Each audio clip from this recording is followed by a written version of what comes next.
존경하는 서울시민 여러분, 최호정 의장님, 선배 동료 의원 여러분, 오세훈 시장님, 정근식 교육감님, 관계 공무원 여러분, 안녕하세요. 저는 국민의힘 비례대표 윤영희 서울시의원입니다. 어느덧 임기 마지막 연차입니다. 저는 서울에서 아이를 낳고 기르는 엄마로서 우리 아이들이 살아갈 서울이 더 안전했으면, 그리고 부채가 없이 살아갔으면, 그리고 우리 서울이 전 세계 어느 도시보다도 살기 좋고 자랑스러운 도시가 되었으면 하는 마음으로 의정활동하고 있습니다. 오늘 시정 질의도 그런 마음으로 서울 시민 한 사람의 목소리를 대표한다는 마음으로 오세훈 시장님, 정근식 교육감님께 묻고 성실히 답변을 듣겠습니다. 먼저 오세훈 시장님께 민생 회복 소비 쿠폰과 지방정부 재정 부담 문제에 관하여 질문 드리도록 하겠습니다. 시장님 발언대로 나와주시면 감사하겠습니다.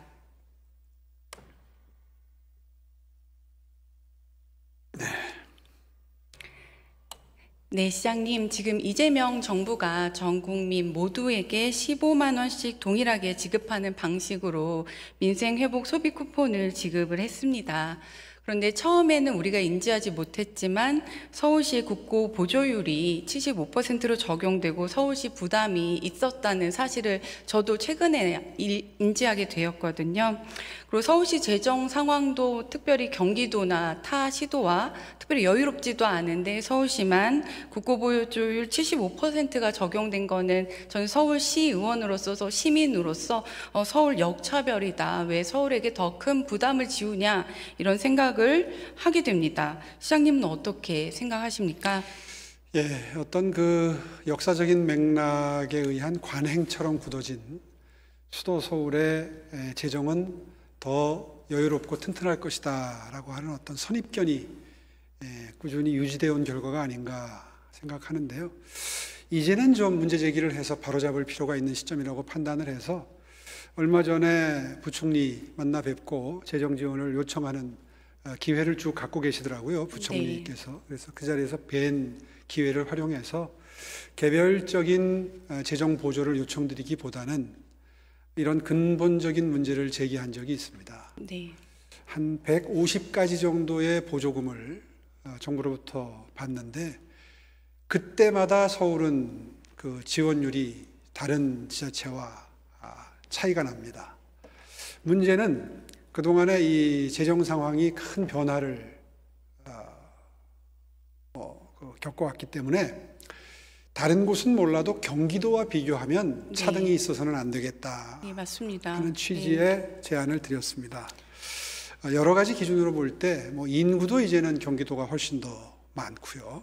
아시다시피 저희가 한 940만 정도, 경기도는 한 1,400만 정도 되다 보니까 일단 경제 규모 자체가 이제는 옛날처럼 서울이 압도적으로 크다.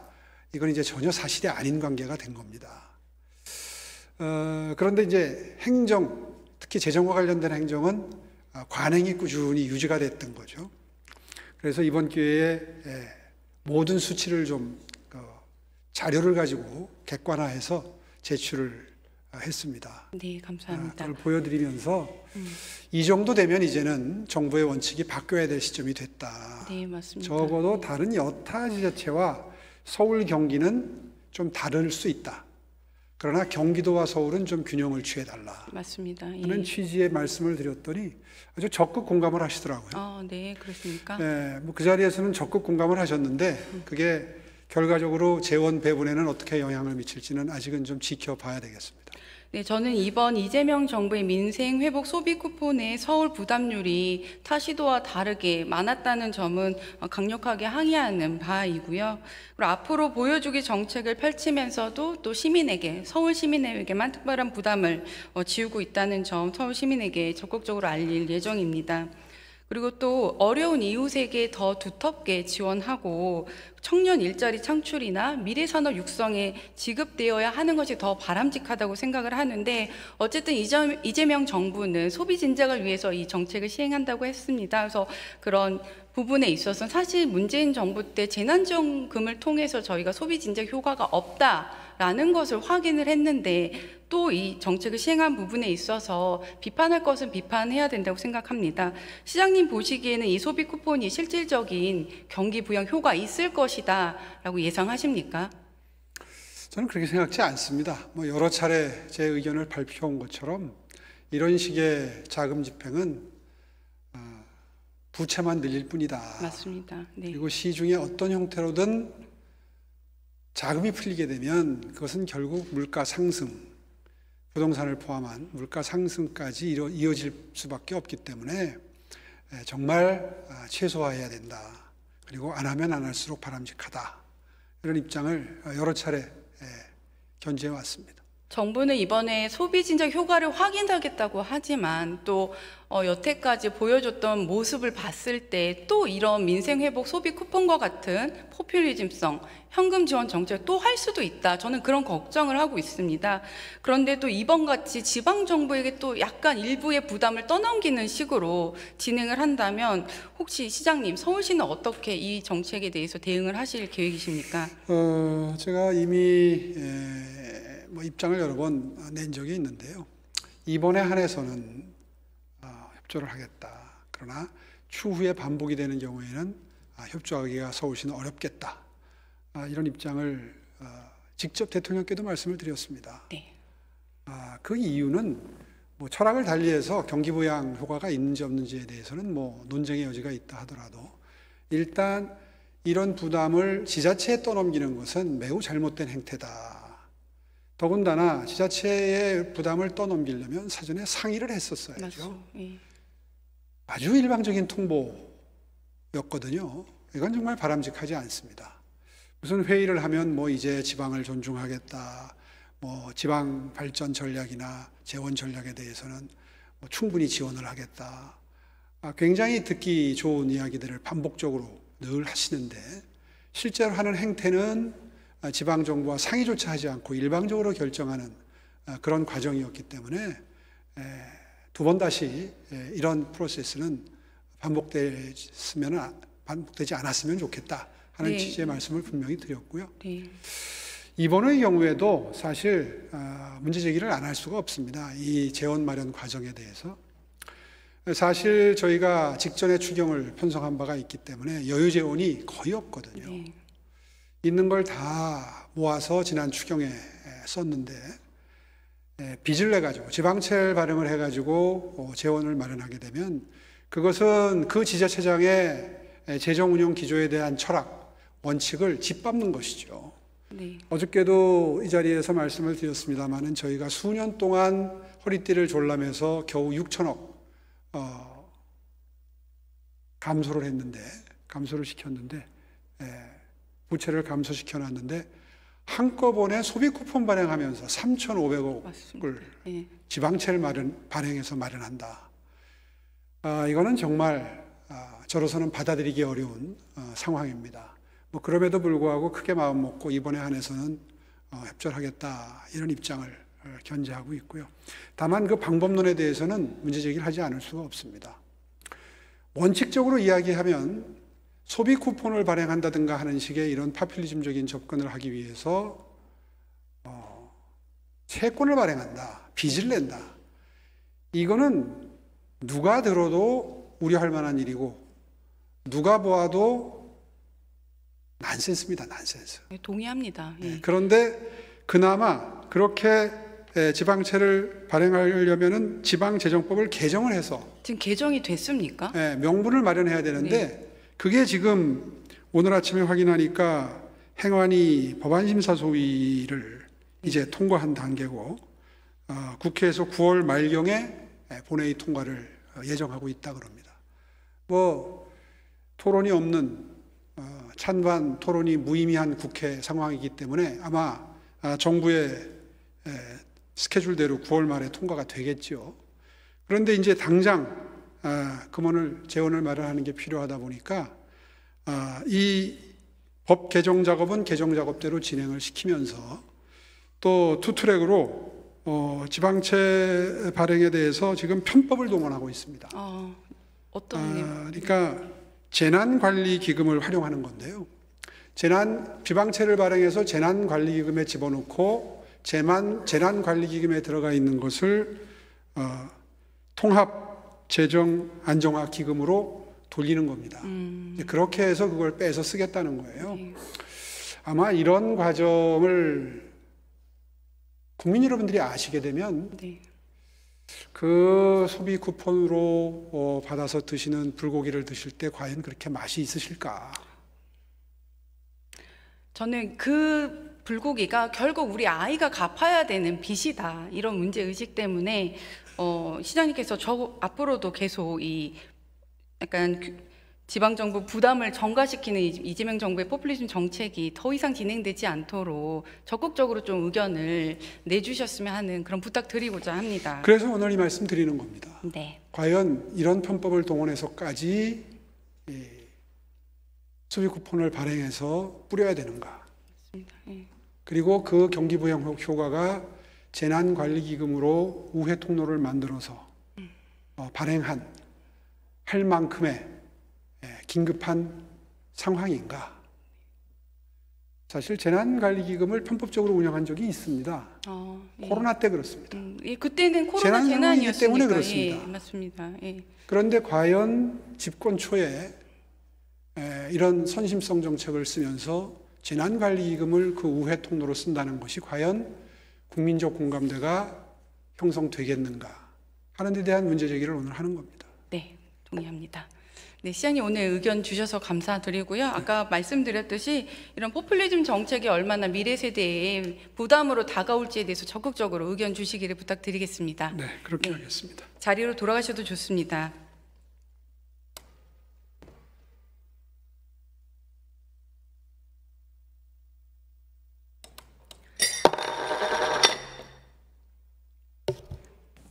정근식 교육감은 어제 조희연 전 교육감 사면 요청이 교육감의 정치적 중립 의무를 위반했다는 지적에 개인 페이스북 계정에 올린 개인 의견이다라고 답했습니다. 이는 책임을 회피하기 위한 비겁한 변명입니다. 교육감이라는 직위에 있는 이상 그 발언은 결코 사적인 영역으로 환원될 수 없습니다. 공적 지위를 이용해 영향력을 행사해놓고 비판이 제기되자 개인 의견이라고 돌리는 태도가 치졸합니다. 더구나 교육감이 말한 계정은 누가 봐도 공식 계정입니다. 화면을 보십시오. 이름은 정근식 서울특별시 교육감, 페이지 유형은 선출된 공직자, 주소지는 서울시 교육청입니다. 연락처에 제가 전화를 걸어봤습니다. 서울특별시 교육청 공식 콜센터가 답변을 받았습니다. 이게 어떻게 개인 계정입니까? 이런 플랫폼에서 공개적으로 대통령에게 사면을 요청한 것이 직무와 무관하다는 개인 의견이라는 말 어느 누가 공감하겠습니까? 개인 의견이었다면 비공개로 전달했으면 됩니다. 공개 발언을 택한 것 자체가 명백한 정치적 의도를 담은 행동입니다. 어제 교육감은 사면 요청이 교육계 통합을 위한 것이라 주장했지만 서울 교육을 분열시킨 건 다름 아닌 조희연 전 교육감의 좌편향적 교육 행보였습니다. 법의 심판을 받은 자가 판결에 따라 책임을 다하는 것, 이것이야말로 진정한 통합, 치유의 출발점임을 교육감께서는 직시하셔야 합니다. 교육감에게 부여된 정치적 중립 의무는 헌법과 교육공무원법이 명시한 무거운 책임입니다. 정근식 교육감은 앞으로 이를 위반하지 마십시오. 엄중히 경고합니다. 서울시 교육청도 정근식 교육감의 정치적 중립 의무 위반을 돕지 마십시오. 정치적 중립 의무 위반입니다.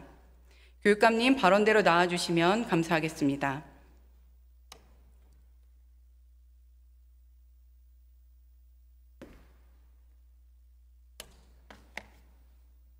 교육감님, 저 0213961396 핸드폰 번호 교육감님 개인 폰 번호입니까? 저 우리 교육청 번호죠. 네, 개인 홈페이지라는 주장을 저는 인정할 수가 없는데 어떻게 생각하십니까? 그 여러 가지 방법으로 이제 제 의견을 표현하는 것이기 때문에 예, 개인 홈페이지라는 것에 대해서 저는 인정할 수 없다 질문 드렸습니다. 어떻게 생각하십니까? 잘 알겠습니다. 네, 앞으로 정치적 발언을 삼가하시길 바랍니다. 예, 알겠습니다. 그렇지만 그 교육감님 다음 장 전에 보시겠습니다. 말씀하실 지난 때 7월 낙마한 이진숙 전 교육부 장관 후보자에 대해서 이런 의견을 또 개인 페이스북이라고 말씀하시면서 올리셨어요. 맞죠? 본인이 작성하신 글입니까? 예, 그렇습니다. 예. 어떤 의견입니까? 그 교육부 장관 임명을 둘러싸고 너무 많은 그 교육계의 의견들이 있었고 또 교육부 장관 그 임명에 대한 이견들도 있었고 그래서 가급적이면 이런 갈등이 너무 오래 지속되는 것이 바람직스럽지 않다라고 하는 맥락에서 제 의견을 표명했습니다. 저도 적극 공감했습니다. 그 교육감님 이렇게 말씀하셨어요. 이 인사가 사회와 교육계의 굳은 신망과 지지를 받기에는 좀 적절해 보이지 않는다. 이런 취지로 저는 이해가 되는데, 그래서 이재명 대통령께서 지명 철회를 결단해달라. 이런 취지로 저는 이해가 되거든요. 그 글이 맞습니까? 예, 그런 뜻이었습니다. 네, 어떤 부분에서 신망과 지지받기 부적절하다고 판단하셨습니까? 뭐 그것은 제가 굳이 말할 필요 없이 당시에 여론에서 여러 가지 어려운 부분에 대해서 지적이 돼 있었기 때문에 논문 표절 문제, 그리고 자녀를 교육부 장관이 되고자 하는 자가 해외에서 교육했었던 문제들이 국민의 신망과 지지를 받기에 좀 부적절했었죠. 하여튼 여러 가지 그 문제가 있다는 지적을 받고 또 저한테도 그런 의견들이 많이 왔기 때문에 제가 이제 숙고를 해서 사실은 이 대통령의 임명권에 대해서 이제 왈가왈부하는 것이 쉽지 않은 문제이지만 이제 제가 그런 여러 가지 의견들을 반영을 해서 제 의견을 표명을 했습니다. 예, 의견 자체는 저는 깊이 공감했습니다. 현재 서울 학교에서 교장 선생님을 임용할 때 음주운전 처벌받은 분이 임용이 가능합니까? 음주운전이 상당히 중요한 뭐랄까요? 범칙 행위로 간주되고 있습니다. 교장으로 임용이 됩니까? 좀 어렵습니다. 안 되죠? 예. 안 됩니다. 그런데 음주운전 전과자를 교육부 장관으로 지명한 것은 정근식 교육감님 생각에, 그리고 저 취지에 따르면 신망과 지지를 받을 일이라고 판단되십니까? 이미 제가 말씀드렸습니다. 어떤 말씀, 안 된다고 말씀하시는 겁니까? 여러 가지 문제 중에 하나다 이렇게 생각이 됩니다. 예, 저도 동의합니다, 교육감님. 맞는 말씀이시고요. 교장 임용도 어려운데 음주운전 전과자 같은 경우는 교육부 장관 지명은 어불성설입니다. 그렇다면 이번에 지명된 최규진 교육부 장관 후보자는 음주운전 전과도 있고 이진숙 전 후보자와 같이 논문 표절 논란도 있고 수많은 SNS 막말로 논란되고 있는데 이 교육감님의 잣대로 보면은 지명 철회가 마땅하지 않겠습니까? 그 대통령의 임명권은 인정이 되어야 하지요. 그렇지만 이제 그런 문제에 대해서는 더 이상 제가 지금 이 자리에서 적절하다, 적절하지 않다라고 말하는 것은 부적절하다는 것으로 생각이 드네요. 이진숙 후보자에 대해서는 지명 철회 용기 있게 건의하셨는데 최규진 후보자에서는 동일한 잣대가 적용되지 않는 겁니까? 그것은 이 자리에서 제가 말씀드릴 내용이 아니에요. 정근식 교육감이 강조하신 신망과 지지의 기준이 사람에 따라 선택적으로 달라진다면 교육감이 여태껏 펼쳐온 주장들은 건의를 가장한 위선적인 진영 논리이자 기회주의로 비칠 수 있습니다. 개인 페이스북 계정을 이용해서 정치적 의견 피력하실 때 참고하시기를 바랍니다. 제 그 충고는 잘 듣겠는데 너무 과도한 어떤 부분이 과도하다는 지적은 말씀이십니까? 제가 넘어가겠습니다. 방금 전에 이틀 전 반가운 소식을 접했습니다. 조정훈 국민의힘 의원이 국회의원이 발의한 수업 중 스마트폰 금지 법안이 통과된 것입니다. 아이들의 스마트폰 중독을 예방하고 교사의 학습권 보호를 위해, 교권 보호를 위해서 꼭 필요했다, 이런 생각이 드는데요. 교육감님, 이 법안 통과 소식 알고 계십니까? 예, 알고 있습니다. 작년 10월에 본 의원이 서울시 교육청에 우리 서울 학교의 학교별 스마트폰 수거 현황 자료를 요구했었어요. 그때는 예. 이제 교육감님이 안 계셨어요. 그때 교육청에서는 파악된 자료가 없다, 그리고 학교 자체 규정에 맡기고 있다 말씀하셨는데요. 이번 시정지를 준비하면서 질의 요지서 받으셨으니까 예, 이 사안 잘 알고 계시죠? 예, 알고 있습니다. 네, 당시에 제가 아이들의 미디어 중독이 사회적 문제로 굉장히 심각한데 어떻게 현황조차 파악이 안 되고 있냐 질책했고요. 그 뒤로는 그러면 학교별 핸드폰 수거 현황 파악하셨습니까? 예, 파악이 돼 있습니다. 아, 잘 하셨습니다. 지금 현황은 어떻습니까? 지금 이제 이 휴대폰은 등교 시 이 휴대전화 소지 불가라고 하는 좀 더 엄격한 기준이 있고요.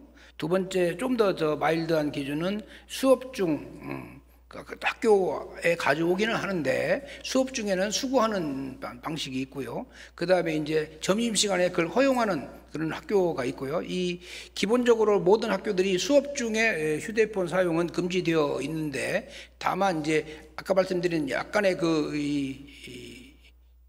신축적인 그런 운영은 학교가 자율적으로 결정하도록 되어 있습니다. 지금 이제 특별히 문제가 된 사례들은 뭐 수업 중에 학생이 선생님을 촬영한다든지 친구를 촬영한다든지 등 수업 중 사용이 문제가 되고 있잖아요. 그렇죠. 예, 이 법이 통과되었기 때문에 앞으로 내년 3월부터는 법안으로 수업 중 스마트폰 사용을 제한할 수 있게 됐습니다, 교육감님. 그렇습니다. 그런데 다만 구체적인 사항은 학칙으로 정해져야 합니다. 예.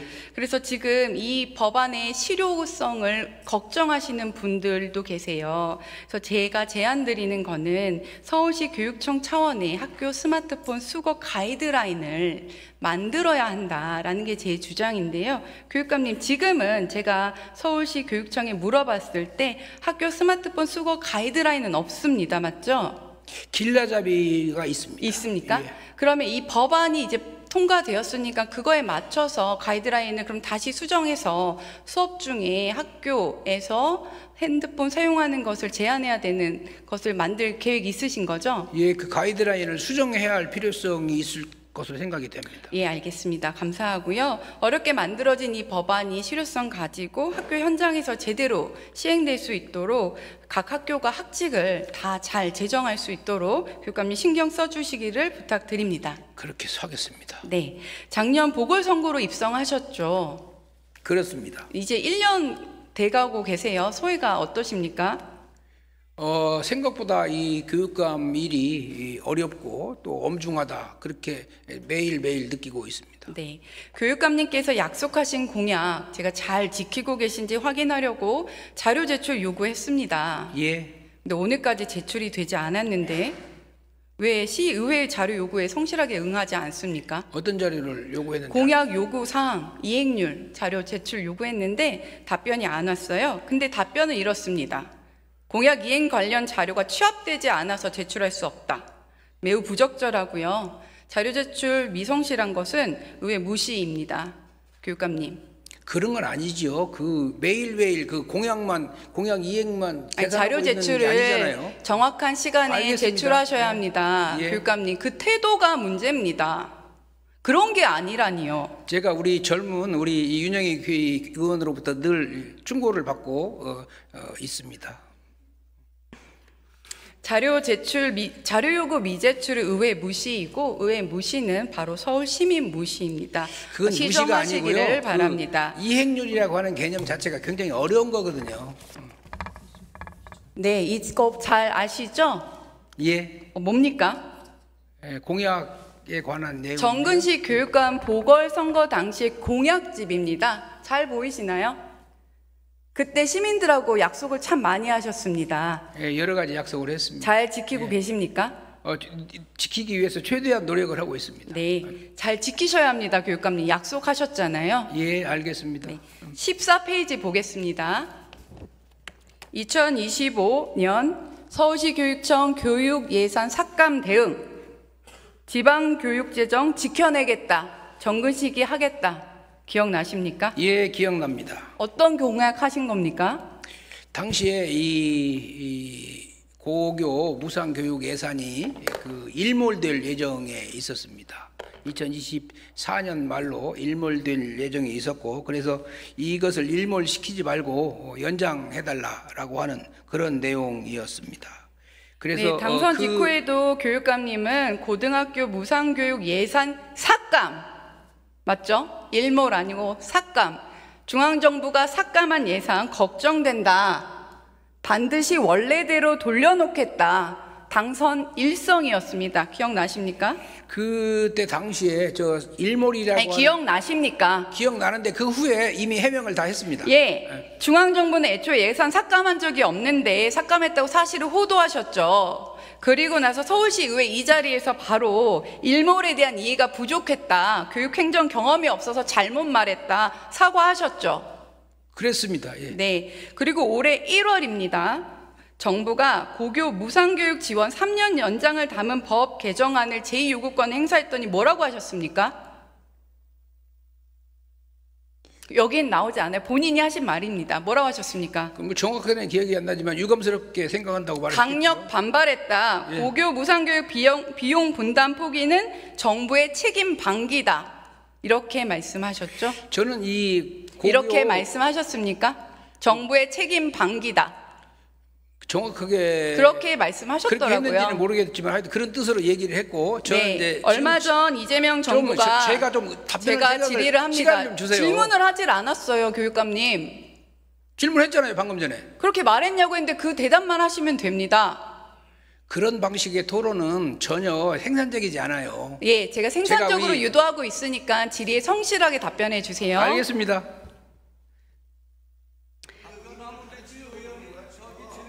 말씀하세요. 그리고 아까 나이 어린 의원이라는 발언은 굉장히 부적절했습니다, 교육감님.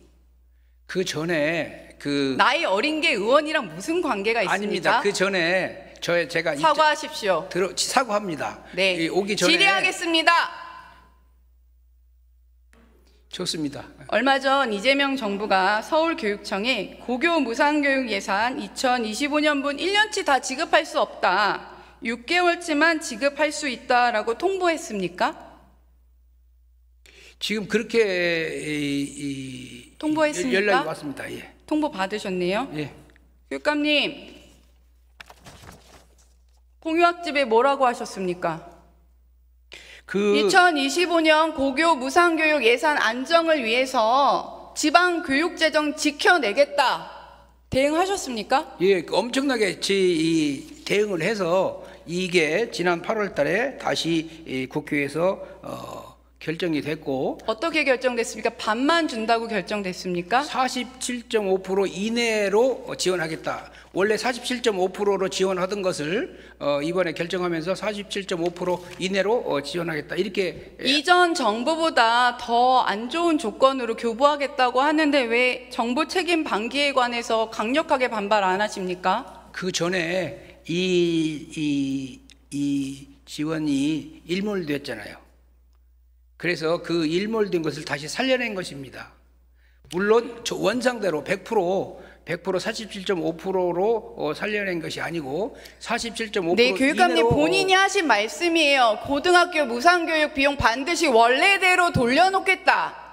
약속하셔놓고 이전 정부에게는 정부 책임 방기라고 비판하시고 이재명 정부에게는 한 말도 못하시면 뭐예요? 한 말도 못하는 거 아니에요. 더 적극적으로 원래 약속하신 거대로 이행하셔야 되는 거 아닙니까? 지난 다시 한번 말씀드리면 12월 31일자로 국회에서 연장 결정을 했을 때 1월 그로부터 2주일 후에 지난 정부에서 대통령이 제2 요구를 했고 그 결과로 지난 2025년 4월 달에 국회에서 이것이 이제 부결된 상태가 됐습니다. 네. 그 과정에서 과거에는 사실관계조차 잘못 짚으며 전 정부를 날카롭게 비판하시더니 왜 이번 정부에 대해서는 비판이 목소리가 안 들립니까? 서울 아이들의 고등학교 교육비 예산을 지키는 문제에 대해서 더 적극적으로 행동하시기를 바랍니다. 교육감님, 서울 교육감 자리는 특정 정파를 위해서 정치하는 자리가 아닙니다. 정치적 편향과 이중잣대를 벗어나시고 오직 학생과 학부모만을 바라보는 교육감을 책임을 다해 주시기를 당부드립니다. 예, 충고를 무겁게 받아들이겠습니다. 네, 다음 영상을 보시겠습니다.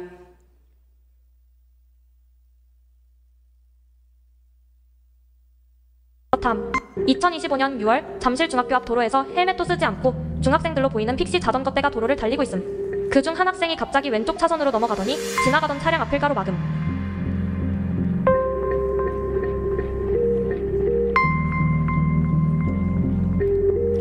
교육감님, 저 자전거 불박 차량이 문제에 자전거를 대해서 발견하고 잘 인지하고 계신가요? 2025년 6월 픽시 자전거 안전성, 위험성에 관해서 요즘 언론에서 많이 지적되고 있는데요. 교육감님은 픽시 자전거 안전 문제에 대해서 어떤 생각을 갖고 계십니까? 예, 지난 7월인가요? 이 관악구에서 그 한 학생이 서울 학생은 아니지만 관악구에서 사고가 나서 사망한 사건이 있었고요. 그것을 계기로 해서 이 픽시 자전거라고 하는 것에 대해서 새롭게 인식을 하게 되었습니다. 인식만 하셨습니까? 그 이후에 실제로는 이제 우리 교육청에서 이것의 위험성을 인지를 하고 여러 가지로 지금 대책을 강구를 했고요. 그 지난 8월 20일 날 각 가정에 이 픽시 자전거의 위법성 그리고 경찰 단속 사항 또 브레이크 장착을 통한 안전한 이용 수칙 등 교육 자료를 각 가정에 만들었고 9월 3일 날 지금 발송할 예정입니다. 네, 참 잘하셨습니다.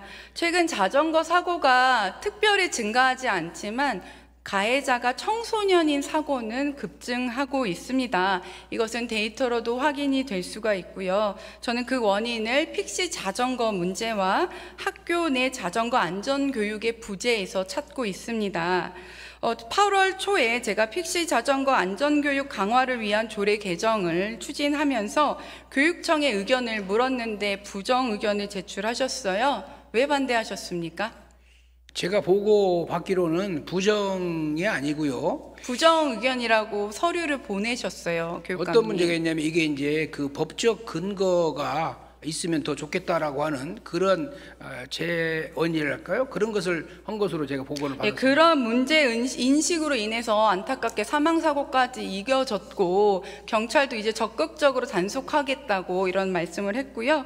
상위법이 없으면 학교에서 교육도 안 합니까?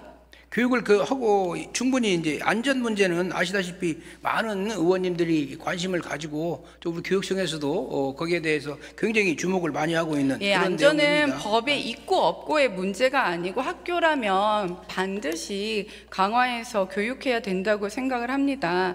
그리고 이 사실이 언론에 밝혀지자 이는 실무자 의견일 뿐이다라고 교육청에서 말을 하는데 굉장히 무책임하고 실망스러웠습니다. 제가 알기로는 우리 윤영희 의원께서 이 조례 제정을 위해서 의견을 수렴하는 과정에 있었고 이 서울시 교육청에서는 이제 이 의견에 대해서 적극적으로 찬동을 하는데 다만 한 가지 그 법률적 근거가 약간 미약하니까 그것을 좀 찾으면 좋겠다라고 했는데 그 후에 경찰청에서 마침 거기에 관련된 그 안전교육 경찰청에서의 어떤 지침이 나왔기 때문에 어느 정도 조례 제정을 위한 그런 준비랄까요? 이런 것들은 충분히 이제 마련된 것으로 저는 파악을 하고 있습니다. 서울시 교육청의 2024년도 학생 안전 매뉴얼에 픽시 자전거 관련 내용 있습니까? 없습니다, 교육감님. 한 줄도 없어요. 예, 그 자전거의 정의에 교육 강화하시고요. 알겠습니다. 네, 다음 질의 이어가도록 하겠습니다. 영상을 하나 준비했어요. 교육감님 좀 같이 좀 봐주세요. 예. 자전거 안전교육이 일본에서는 어떻게 이루어지고 있는지 영상이거든요. 더 현장 중심적이고 실질적으로 교육을 하고 있습니다. 이번엔 트럭의 사각지대를 보여주는 커브길 사고 시연입니다. 심지어 스턴트맨까지 등장하죠.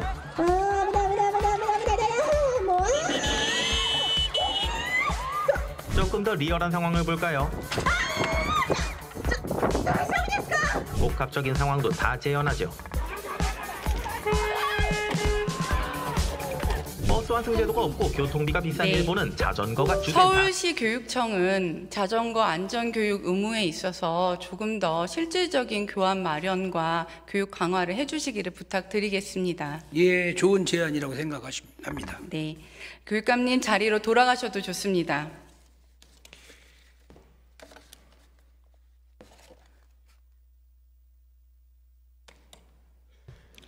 서울시 교육청은 정치적 편향과 형식적 행정에서 벗어나 오직 시민과 학생 한 명 한 명의 권리와 안전을 최우선으로 한다는 책임으로 행정을 펼쳐야 합니다. 저도 앞으로 우리 아이들이 살아갈 서울을 중심에 두고 의정활동하겠습니다. 긴 시간 경청해 주셔서 감사합니다.